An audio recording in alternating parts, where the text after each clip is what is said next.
Identitas nasional adalah suatu jati diri dari suatu bangsa. Artinya, jati diri tersebut merupakan milik suatu bangsa dan berbeda dengan bangsa lainnya. Dalam garis besarnya, identitas nasional merupakan suatu jati diri yang tidak hanya mengacu pada individu tertentu, namun juga berlaku untuk kelompok, organisasi, maupun negara.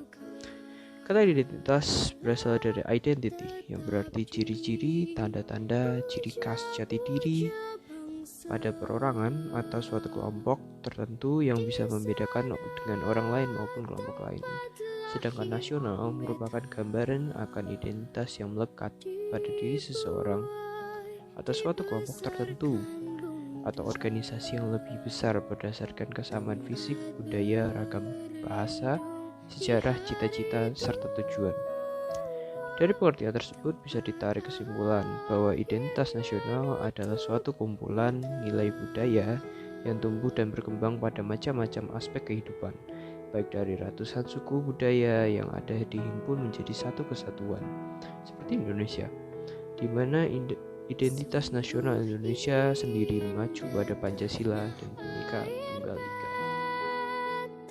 Pancasila sebagai identitas nasional yang harus terus kita kawal dan harus diperkenalkan ke seluruh dunia. Pancasila sebagai kepribadian bangsa harus mampu mendorong bangsa Indonesia secara keseluruhan agar tetap berjalan dalam koridornya yang bukan berarti menentang arus globalisasi.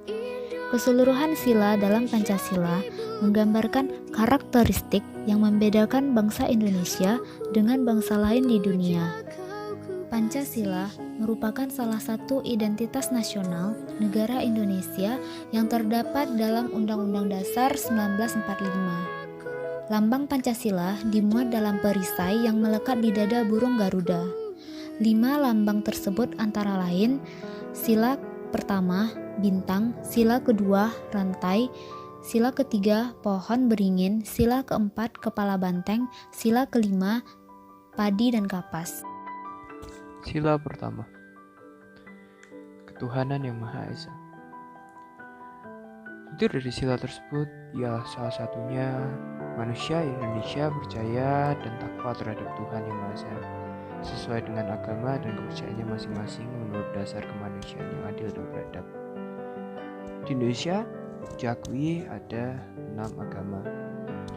Yang pertama adalah agama Islam. Mayoritas agama di Indonesia ialah beragama Islam. Berdasarkan perhitungannya, pemeluk agama Islam berjumlah 87,2% atau lebih dari 207 juta orang.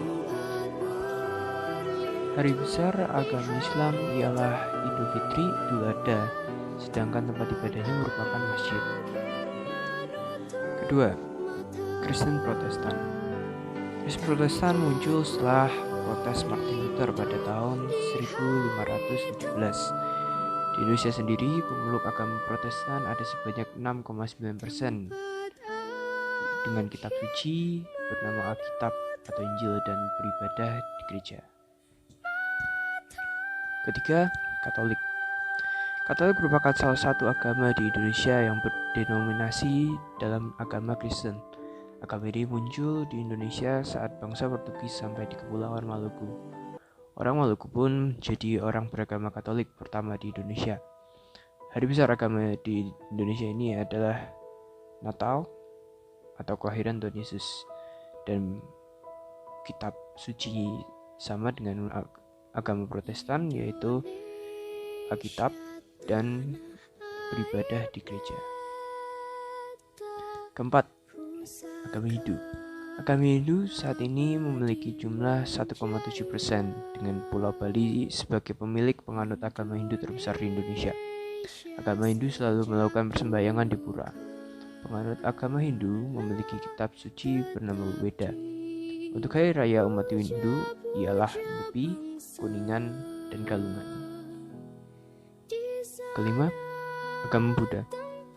Kitab suci agama Buddha ialah Tripitaka. Agama Buddha awalnya berasal dari India dan menjadi salah satu agama tertua di dunia serta Indonesia. Saat ini, jumlah pemeluk agama Buddha di Indonesia mencapai 0,7%. Para penganut Buddha selalu bersembahyang ke vihara saat perayaan upacara keagamaan seperti Waisak. Keenam, Konghucu. Urutan agama Indonesia yang terakhir ialah Konghucu. Agama ini berasal dari orang-orang Tionghoa yang berdatangan ke Indonesia. Saat ini, agama Konghucu di Indonesia berjumlah 0,05% dengan kitab suci bernama Sisu Wushu. Berbagai macam agama ini hidup saling berdampingan walaupun dengan kepercayaan yang berbeda-beda, menandakan adanya toleransi antar beragama yang menjadikan persatuan di dalam perbedaan sebagai jati diri bangsa Indonesia. Sila kedua, kemanusiaan yang adil dan beradab. Sila ini dilambangkan dengan mata rantai berbentuk persegi dan lingkaran yang berwarna emas dan saling melingkar membentuk suatu lingkaran. Mata rantai berbentuk segi 4 merupakan lambang laki-laki, sedangkan bentuk bulat menggambarkan perempuan. Mata rantai yang berkaitan menggambarkan hubungan timbal balik antara tiap manusia, baik itu laki-laki maupun perempuan. Seperti yang kita ketahui, kita diciptakan di dunia ini oleh Tuhan dengan derajat yang sama. Yang membedakan hanyalah akhlaknya saja. Persamaan derajat ini dimaksudkan bahwa setiap manusia yang tinggal di muka bumi ini mempunyai hak dan kewajiban yang harus dipenuhi dan terpenuhi. Contoh implementasi lain dari sila ini adalah menghargai hak asasi manusia orang lain. Kita sebagai manusia tentu saja mempunyai martabat. Kita harus tahu bahwa kita memiliki hak dan orang lain perlu menghargai dan menghormati hak setiap orang, termasuk hak untuk tidak dibuli.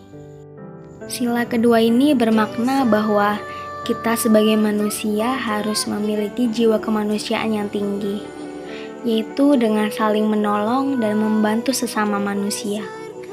Hal tersebut merupakan hal yang harus kita lakukan karena kita manusia sebagai makhluk sosial dan tidak dapat hidup sendiri. Jadi, ayo kita tanamkan budaya tolong-menolong untuk kebaikan bersama. Indonesia adalah negara dengan beragam latar belakang budaya, bahasa, suku, etnis, tradisi, dan agama. Toleransi beragama bukanlah pelajaran ataupun teori dalam buku ataupun teks, melainkan lebih kepada sikap dan perilaku beragama, serta kepercayaan terhadap sesama umat beragama yang lainnya. Toleransi antara agama merupakan hal yang mendasar dan harus ditanamkan dalam diri individu. Toleransi sama halnya dengan tenggang rasa, yang artinya suatu sikap hidup dalam ucapan, perbuatan, dan tingkah laku yang mencerminkan sikap menghargai dan menghormati orang lain. Sikap tenggang rasa dalam beragama diwujudkan dengan berperilaku sebagai berikut. Yang pertama, menghormati ajaran agama dan keyakinan yang dianut oleh orang lain. Yang kedua, toleransi atau memberikan kesempatan kepada orang lain untuk melaksanakan atau menjalankan ibadah sesuai dengan agama dan kepercayaan masing-masing. Dan yang ketiga, tidak membeda-bedakan serta mau bergaul dengan pemeluk agama lain sehingga terwujud suatu kerukunan hidup antara umat beragama. Sila ketiga Pancasila yang berbunyi Persatuan Indonesia memiliki lambang yaitu pohon beringin. Pohon beringin merupakan pohon yang besar dan memiliki sulur dan akar yang menjalar kemana-mana. Pohon beringin merupakan simbol untuk negara Indonesia. Sulur dan akarnya menjadi simbol keragaman bangsa. Ini mencerminkan Indonesia sebagai negara kesatuan, namun memiliki berbagai latar belakang budaya yang berbeda dan keragaman suku bangsa. Meskipun berbeda-beda, namun tetap satu jua. Contoh penerapan sila ketiga. Hidup rukun dalam berkeluarga.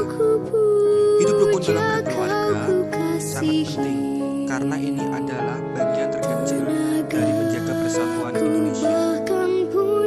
Selanjutnya, menjaga persatuan dalam bermasyarakat, menghargai perbedaan yang ada, cinta tanah air, mengamalkan Bhinneka Tunggal Ika, yaitu tetapi tetap satu jua. Sila keempat, kerakyatan yang dipimpin oleh hikmat kebijaksanaan dalam permusyawaratan perwakilan, yang dilambangkan dengan kepala banteng, merupakan hewan sosial yang suka berkumpul. Seperti halnya musyawarah, di mana orang-orang harus berkumpul untuk mendiskusikan sesuatu. Contohnya, mengutamakan musyawarah dalam mengambil keputusan untuk kepentingan bersama, dan pemilu sebagai suatu cara untuk memilih wakil-wakil rakyat dengan melaksanakan seluruh peruntukan demokrasi. Jadi, sudah menjadi keharusan pemerintahan demokrasi untuk melaksanakan pemilihan umum dengan wakil yang telah ditentukan Sila kelima berlambang padi dan kapas. Padi dan kapas menjadi simbol pangan dan sandang yang menjadi kebutuhan masyarakat Indonesia tanpa melihat status ataupun kedudukannya. Hal ini menggambarkan persamaan, tidak ada kesenjangan antara satu dengan lainnya. Sila kelima berbunyi keadilan sosial bagi seluruh rakyat Indonesia. Seperti bunyinya, makna sila kelima menjelaskan mengenai keadilan yang harus didapatkan oleh seluruh masyarakatnya. Keadilan ini berlaku untuk seluruh aspek kehidupan, termasuk juga hak dan kewajiban yang dimiliki masing-masing individu. Keadilan sosial juga memiliki arti kita tidak boleh mementingkan diri sendiri. Kita harus mengutamakan kepentingan umum dalam hidup bermasyarakat. Selain itu, aturan dan hukum yang berlaku di Indonesia juga harus adil. Siapapun yang melanggar akan diberikan sanksi tanpa membedakan latar belakang. Salah satu contoh penerapan sila kelima dalam kehidupan sehari-hari adalah gotong royong. Karena dengan bergotong royong, mereka bekerja bersama-sama untuk mengutamakan kepentingan umum.